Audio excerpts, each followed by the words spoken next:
Manipur Pradesh Youth Congress to send on a piece and a Communal Harmony Matana Youth Convention among us Mang by MSF DS the Fang Tokre, Taramada India Youth Congress ki National President Udoy Bhanu, Sif, MPCC ki President K. Megasandra, Manipur Pradesh Youth Congress ki President Waheng Bamanan Yauna, Congress Party Maroi Balusim Bakana Sarugyaki, Taramati ki Batang da, Manipur Pradesh Youth Congress ki President W. Anana Fundo Kibada, status the BJP Nata Manira Kaktak Nanga Parakwasi the Manipur Saka Torangi Lamda Saini Fu Hen Maning Hale, Masimaro in a BJP ki double engine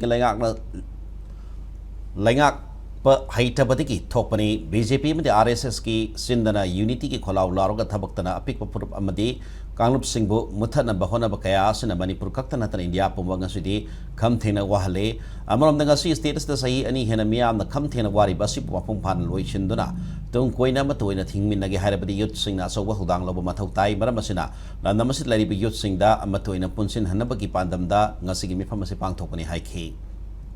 Idea of Manipur Haibase, Kango Furu Maki responsibility ni, Masi respect no ni.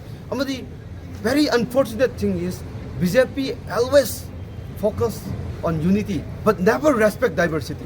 We have to respect diversity. Diversity respect our kind unity la kadavani. Unity di lawa adubu Kango Furu masa singti met laga hat ke haiba. Chunga BJP RSS ke ideology sina Manipur pungang mangale India pungang mangale. This must be stopped immediately. Youth Congress demand this.